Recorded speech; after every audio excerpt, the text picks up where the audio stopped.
Ini adalah bencana udara yang paling mengerikan dalam sejarah. Kapten pergi ke kamar kecil hanya sekali dan kemudian dikunci dari luar kokpit. Tidak dapat masuk kembali, dia hanya bisa menonton tanpa daya saat pesawat itu jatuh. Pada pukul 9, pesawat berada dalam fase jelajah normal, dan itu terjadi pada saat kopilot mendesak kapten untuk menggunakan kamar kecil. Tanpa banyak berpikir, kapten langsung keluar.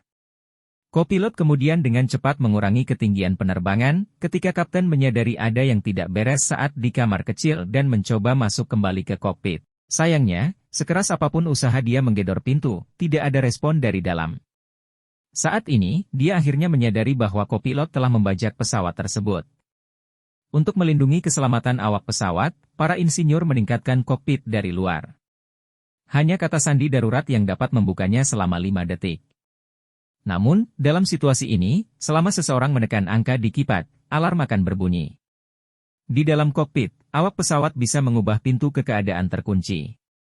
Ini akan mengabaikan semua izin pembukaan dari luar. Kopilot menggunakan mekanisme ini untuk mengunci kapten dari pukul 10. Selama 4 menit, kapten terus-menerus menggedor pintu, tapi pintu terlalu kuat dan tidak bisa dibuka paksa bahkan dengan bom. Aksinya menarik perhatian para penumpang.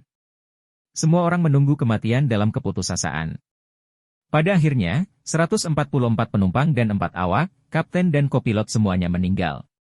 Banyak orang mungkin bertanya-tanya mengapa kopilot melakukan ini.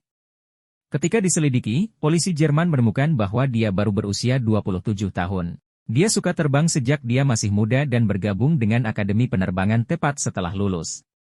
Kamar tidurnya dipenuhi poster Airbus dan Boeing, tapi dia dihukum karena depresi berat. Setelah laporan medis lengkap dikeluarkan oleh dokter, lisensi pilotnya dipulihkan.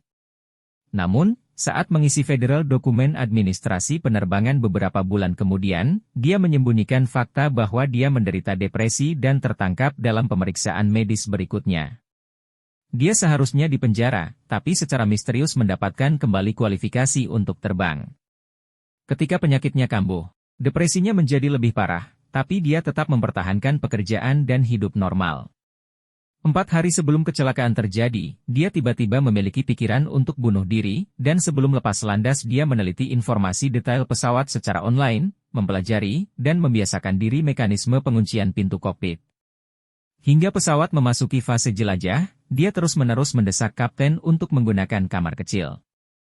Pada pukul 10, kapten pergi ke kamar kecil. Kopilot kemudian melaksanakan rencananya, mengunci pintu kokpit dari dalam, lalu mengarahkan pesawat ke pegunungan Alpen.